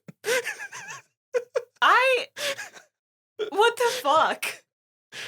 So then the controller and Ozaki fight, doing their Matrix duel in the middle of the mothership control bay, while the rest of the crew try to escape the ship, being chased by the other zillion minions who are also wearing their own leather dusters. And that's the point where Captain Gordon is like, you all go on ahead. And then he sees the 2 zillions and he takes his sword. He says something. He's like they're like getting on a train or something. He's like, don't miss the train. No, that's later. That's later. Yeah, no, it's. So they're leaving. They're going to get on the Kotengo to get out of there. Yeah. And then Captain Gordon turns to Ozaki, who's staying behind to fight the controller. Yeah. And that's when he says, "Don't miss the train out." Yeah. He's dropping these action movie one-liners the whole time. He's the only one that's good at delivering them. Yes. Mostly because his actually like feel like they make sense. Yeah. It's giving Terminator 2 Judgment Day, and the other guy is giving, and then everyone clapped. Listen, no, disgrace. Captain Gordon is awesome. I love all of his action movie one-liners. No. Captain Gordon is great. The other guy is like Kazama. The story. Yeah, Kazama is like somebody telling a story on Reddit or somebody telling a story on Tumblr, and then it's like, and then everybody clapped, and you're like, that totally happened. I think it's a little on purpose though, because he has that energy of the rival who wants to be the main character. Yeah. So anyway, Captain Gordon does the fist fight with the 2 zillions, and it's awesome and it's cool, and he wins. And at one point, he grabs like a female zillion, and the female zillion is like, "You wouldn't hit a girl," and then he raises his fist and goes, "I would," and then he punches her. And it's 2004. A man punching a woman is cool. He already assaulted a woman off camera. He assaulted his superior officer in court. It's so weird. There was like a weird energy about that, because it's like, I don't know. It was just a little weird. Yeah. So let's just. I don't think they should have just. I don't think they should. I think he should have just hit her. I don't think that they should have done the. You wouldn't punch a woman. And he's like, I would. I don't know. That was weird. It was just he should have just hit her. Yeah. She's an enemy combatant. Around that time, there was a little bit of that pushback of like, you wouldn't hit a girl, and then it was like, it was cool to be like, I would. I don't know. Well, that's the thing, is it was very weird. I'll tell you, as a girl, to be like, I don't know. I think it would be cool if we had like equal rights, and then all of the guys were like, so I can punch you, and I'm like, why is that the first thing that comes to mind? But that was very much like the aughts yes, energy. Yes, it was, and it was weird as a girl to be like, why do all these guys want to beat me up? What the fuck is wrong with you?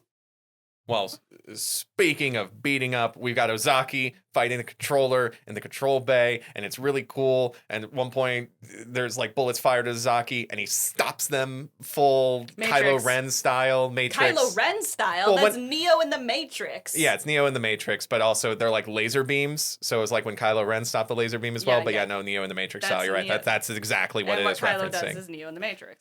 And then there is like the Ozaki gets to do a monologue where he starts glowing and he's just like, I'm not a mutant, I'm a human, and I'm gonna fight for humanity. Because you see he is casting off his evil heritage to declare that he is part of another group. In order the messaging in this movie is so weird. And then he uses his racial superpowers to defeat the controller. And then the controller gives an evil laugh and he sets the ship on self-destruct. And then Ozaki and the rest of the humans get away in the Gotengo. You know what this is? You know how this is so weird because it reminds me of Superman 2025, where there's a lot of, the whole thing in Superman 2025 is Lex being like, he is an alien, he is not human, he is not like us, blah, blah, blah. He's an it, etc., blah, blah, blah. He's dangerous. And the whole movie is so much about Clark's humanity.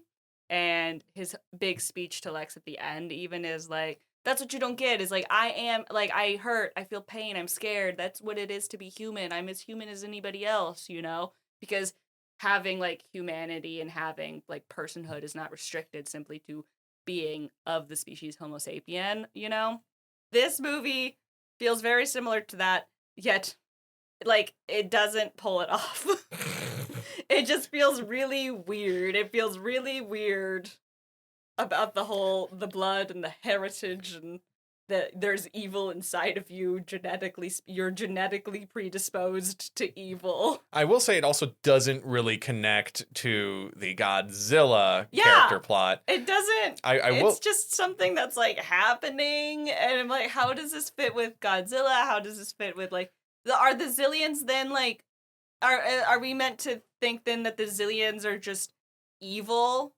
Like they have evil coded into them, but it's like, okay, if the Zillions are evil because they're subjugating humanity is food to, like, humans are food to them?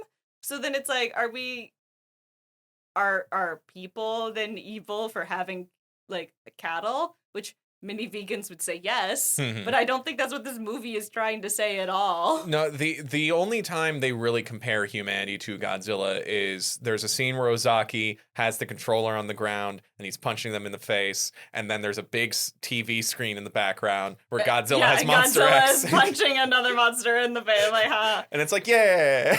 Yeah. So it is the connective tissue is that both humanity and Godzilla has insatiable fighting spirits and will take on all comers, baby. The MMA. The indomitable human spirit. And the indomitable Godzilla spirit, which, hey, let's cut back to Godzilla. It's been a little bit. Monster X turns into Kaiser Ghidorah. So this is how we get King Ghidorah in this. Yeah. He turns into our favorite three-headed dragon. And during the fight, Kaiser Ghidorah bites into Godzilla with all three of his heads, and then he starts draining his energy from him.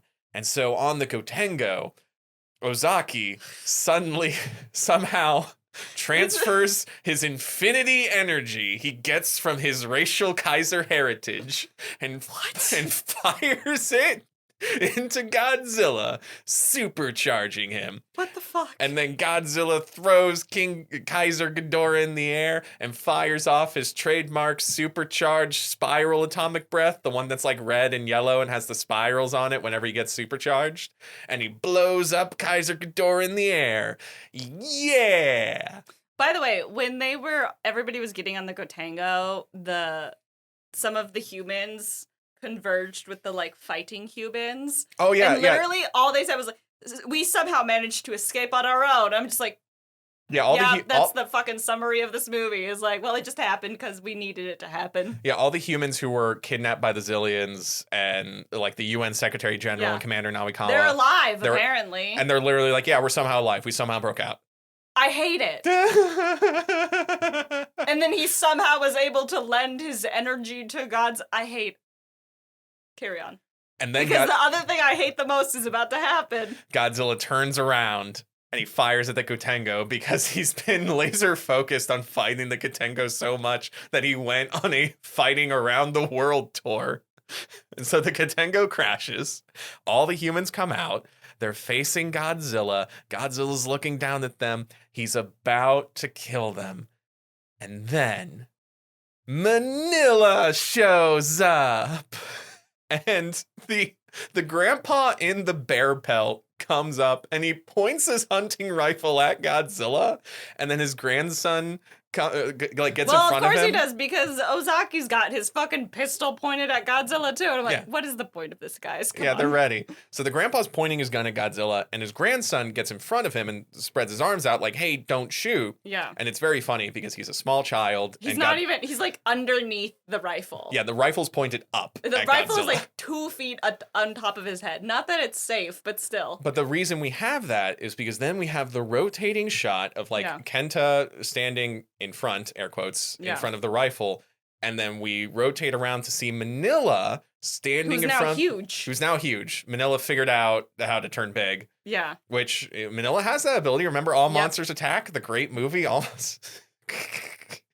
So Manila is standing with his arms out in front of the humans, being like, hey, don't hurt the humans. Mind you, Manila has not had any character moments this entire movie. Why would Manila have this? I guess he had the summer adventure with Kenta. He had those random road four trip clips that we cut to. We saw a minute, maybe, cumulative of the road trip that endeared him to humanity. But that's enough for Godzilla to be like, oh, well, I suppose I'll let these humans live.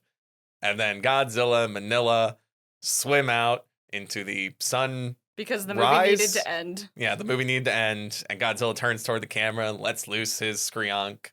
And that's how the Millennium era. Oh, right. One last thing.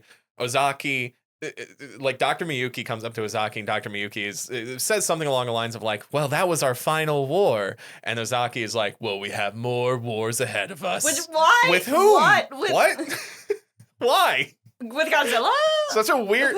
And that's like the last line before we cut over to Godzilla and Manila going off into the sunrise. And then, the Millennium era is over. Great. That was our final war, except for all the other wars in the future. Against whom? We don't know. We'll probably have another war. It doesn't matter, because it's just supposed to be... It's an unmotivated line. It's just supposed to sound cool in the moment. It doesn't... Nothing matters. This movie is so nihilistic. The human spirit is indomitable as long as you are punching someone. But that punching will lead to inevitable wars, just as Godzilla will never stop fighting. But no matter... What does any of this have to do with dropping nuclear bombs on civilians? We've lost the plot. Well, see, it's when we have no other options, sometimes we gotta bring out the nuclear option, so it's like... Which is not what the point of the original Godzilla...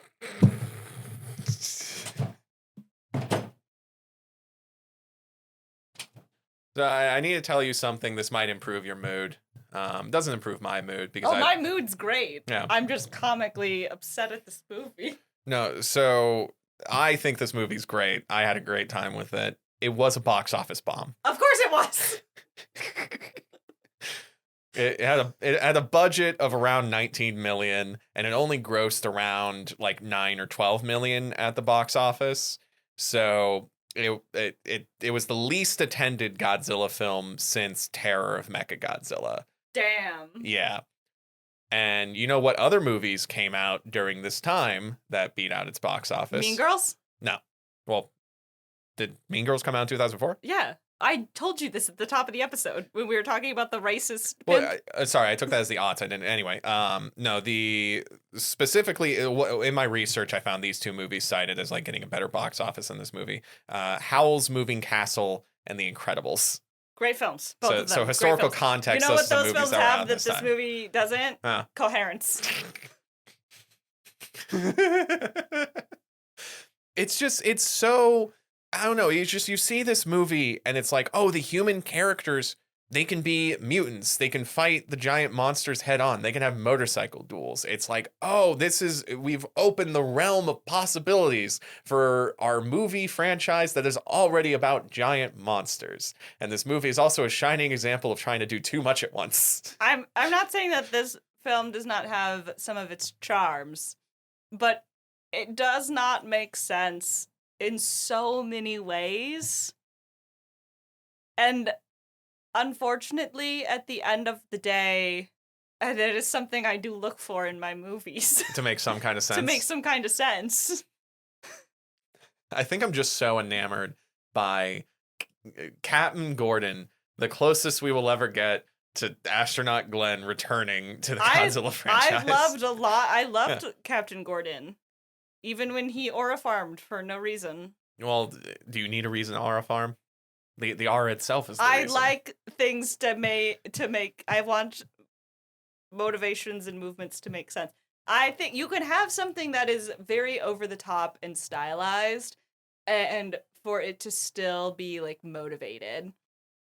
And like Mad Max Fury Road is a very over the top stylized movie. How dare you bring my favorite movie of all time into this discussion? At no point in Mad Max Fury Road am I ever being like, wait, why did they what is that like? You know what I mean? That snapped me out of something because I'm like, but it's such a fun roller coaster, and then you're like, yeah, but Mad Max Fury Road is also a fun roller coaster. I'm like, no, it is. You're right. And they don't sacrifice anything. They don't sacrifice. They have guys on swinging poles jumping between vehicles, and it feels believable and realistic to this world. And this movie can have over-the-top stylized action sequences, but so much of it just feels like disconnected from reality in a way that makes it very clear that it doesn't feel like an authentic movie experience. It doesn't feel like authentic. It feels like everything is being staged. You know? And it's because I love action movies, and I love shit that like the John Wick movies get increasingly like ridiculous in a lot of ways, one might say, as the stakes go up in each movie and he's doing increasingly like crazy stunts, and you know they're killing people in more creative ways. But those are movies like they make sense. Like those movies make sense. Mm-hmm. You know?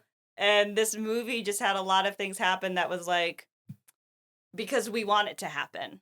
And to me that is a fault of that feels like lazy filmmaking.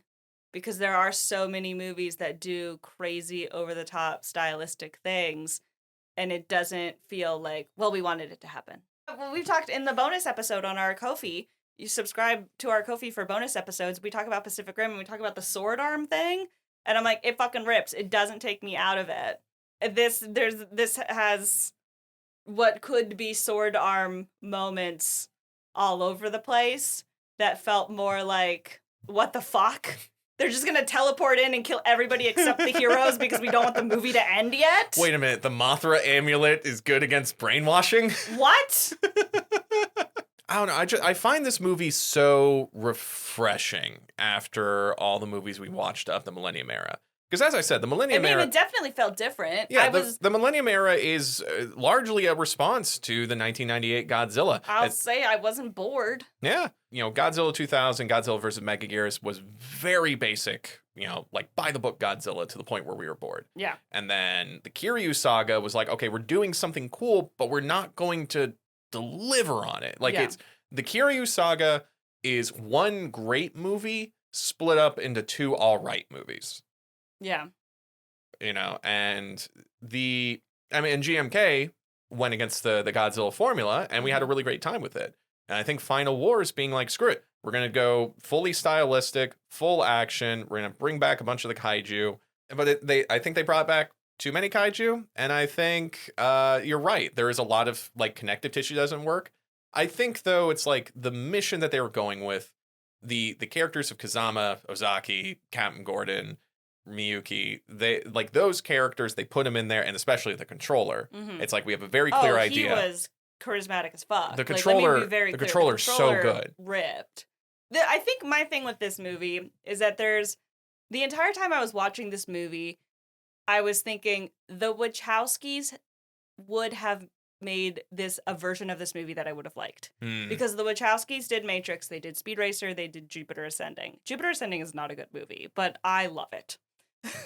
Speed Racer was panned by critics for being completely like unusual in its filmmaking language. It was overwhelming. It was like crazy stylized. There's all sorts of shit going on. It was breaking like conventions of how film language works.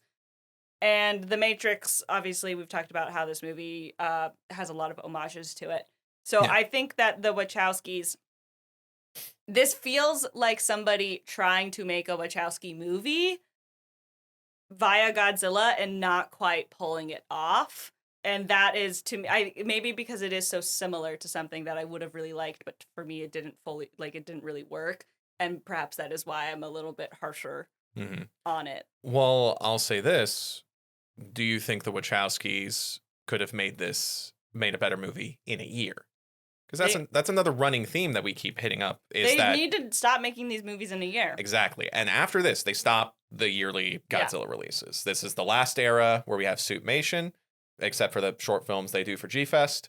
And this is the last era where they do the yearly Godzilla films. And I think we have seen over and over again, whatever creative talent you bring, whatever angle they try to take on the franchise, it is going to be hampered by that Toho studio mandate of getting that Godzilla out before Christmas. These are not the types of movies that you can make successfully in a year, I think. There's a lot of movies that you can totally make in a year. Like, there's specifically with the horror franchises. I mean, Scream was pumping out. Scream 1 and Scream 2 are really good. Scream 3 was, that one is universally considered one of the lesser ones by the franchise. And then it was years before they came out with Scream 4, etc. Saw, for a while there, we were getting a Saw movie every year. We were getting a Paranormal Activity movie every year. We were getting like a Purge movie every year. But these horror movies are much smaller in scale than something like a Godzilla movie. So it's a lot easier to pump out these movies in a year and have them do well and be successful and work. Yeah. And I think it's interesting to look at the longevity of the Godzilla franchise and see like, all right, we've had 3 eras where they pumped out a bunch of Godzilla movies. And then very importantly, they let Godzilla rest after they were like, okay, it's not working anymore. And then they bring him back later. They allow different angles on the franchise, but that mandate of getting these, pumping these out still hinders them. And that's why there's so many Godzilla movies that are mid. Yeah. But there are the shining beacons though that also like keep the franchise alive and do new spins on it. And next we'll be going into the greater Reiwa era, which I don't know if there's going to be a clear-cut end to the Reiwa era, because this is going to be both the American Monsterverse era, which is going a bunch of different places, and the Japanese Reiwa era, which has, Shin Godzilla and Godzilla -1 and the anime trilogies. When we move forward, we are going into an era of Godzilla that is loose, that is spread out, where the Godzilla products take time to make, but there's also a lot of them just in different angles. And it's going to be very fascinating to go into that without the like clear cut, here's the Showa, here's the Heisei, here's the Millennium. And it'll be interesting because the Showa era began as a response to tragedy, which feels like underselling it. And then it transformed. Transformed. To me, the Showa era is very much defined by the grief of Hiroshima and Nagasaki, because it began as a very serious horror movie about the nuclear bomb and the threat of nuclear annihilation and the idea that we are really getting ahead of ourselves in terms of the science that we are exploring and whether or not we are rushing to our own destruction. And it's an incredibly heavy movie that very quickly becomes silly, because I think that the Showa era is coping the way that it starts so serious and then gets really silly, it feels like it's coping with this existential terror and with this continued grief as Japan reconstructs itself after the war.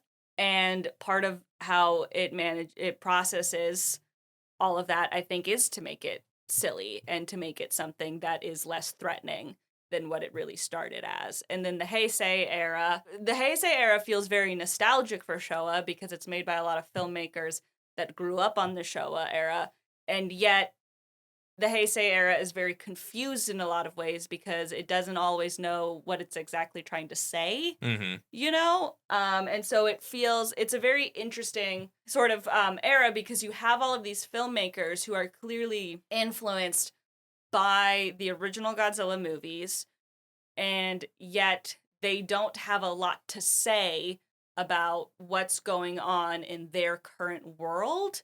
And that's something that happens a lot, I think, when we zoom out and look at a lot of different artistic eras and a lot of different decades and art movements and things like that, is eventually you get people that were really influenced by certain artworks and they want to be artists, but they don't necessarily have strong points of view. And we haven't seen, the filmmakers of the Heisei era, we didn't watch their other movies. We don't know what their point of view as filmmakers is outside of the Godzilla movies that they made that Toho had them make, because Toho just wanted to make money. And so Heisei comes out as, in a lot of ways, kind of feeling a little cynical and confused. And then the Millennium era is an era made entirely out of spite because they did not like what American Godzilla did. And yet, we've talked about how a lot of these movies did not feel like they were necessarily leaps and bounds ahead of 1998 Godzilla, because these were movies that were made in response to bad art, in their opinion, and yet did not have their own very strong visions about these films. Like, I think that's the thing that really strikes me about Heisei and Millennium is Ishiro Honda had a very clear vision for the original Godzilla movie. He had something he wanted to say. He had something he wanted to explore. And the eras that followed, the thing that they wanted to say was Godzilla. The thing they wanted to explore was Godzilla.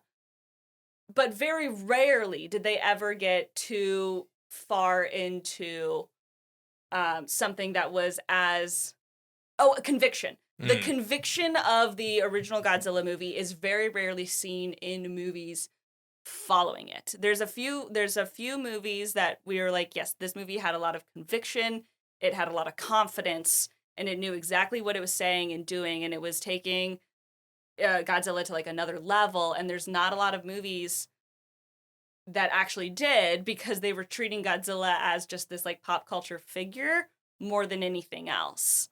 I think we said Godzilla versus Biollante is one of those movies that felt like it really did have something to say. But of this Millennium era, none of them stuck out to me as anything that was truly like remarkable in terms of here is a filmmaker who has a very clear point of view in the same sense that Ishiro Honda did. Well, except for GMK.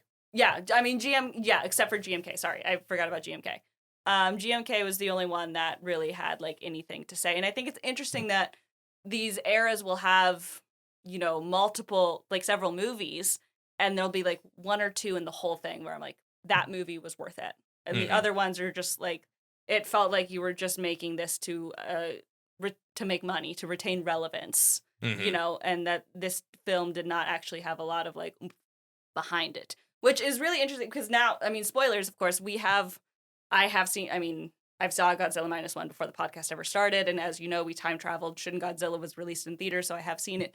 So it's really cool knowing, like, in this new era, in the Reiwa era, we now have filmmakers, once again, stepping up to Godzilla who have very clear convictions, a lot of confidence, they know what they want to say, and they're, like, it's, like, now I'm like, we have artists really again at the helm of it, like Ishiro Honda. Yeah, and you don't have that Godzilla a year mandate from Toho.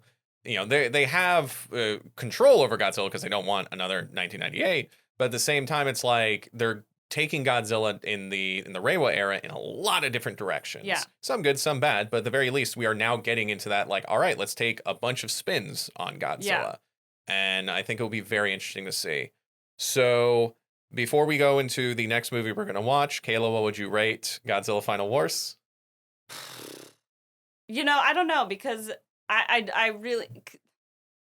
This movie, for me, was way more entertaining than a lot of the other Godzilla movies, but it made way less sense than so many of them. Mm-hmm. And to me, I still don't know how I feel fully about this movie, and thus it feels like it defies ratings. Part of me wants to give it, a 3 or 3.5, and the other part of me is like, no, that's too high for a film that does not make any sense. I really struggle rating this one, honestly. I don't know, because like I said, every other minute I was like, this movie slaps, and then I was like, actually, this movie sucks. I'm giving it a 4 out of 5. This movie was great. Of course you are, yeah. Motorcycle combat, I'll give it a 3. I'll give it a 3, because I don't think I could rate it less. Yeah. I don't think I can rate it less than any of the other Millennium Godzillas, but I can't rate it. I couldn't rate it higher. I'll give it a 3. I had so much fun watching this movie. I didn't. That's why it has 3 stars, Yeah. because I did have fun. If I didn't have fun, it would be less. I Having fun really did make up for a lot of the what the fuck. Yeah, there is a level of like fun and style that I think can overcome your deficiencies in like thematics. And I think Godzilla Final Wars, which is how balls to the wall it is just like, yeah, I look back on it. I'm just like, this was a lot of fun to watch. I wasn't thinking about it that much, but that's why I'm not a 5 out of 5. But I'd still recommend it. So we are so far into the recording of this episode. This is going to be a long one. So let's wrap it up. Kayla, what are we watching next? Hold on, I'm bringing up my...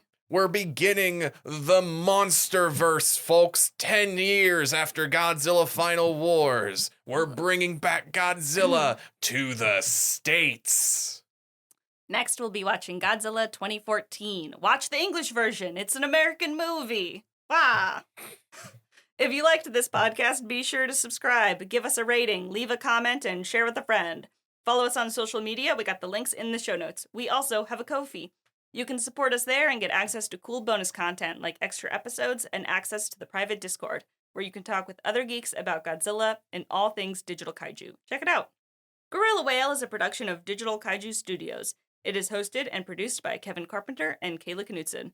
Gorilla Whale has no official affiliation with Toho, Legendary, or any other companies associated with the Godzilla franchise.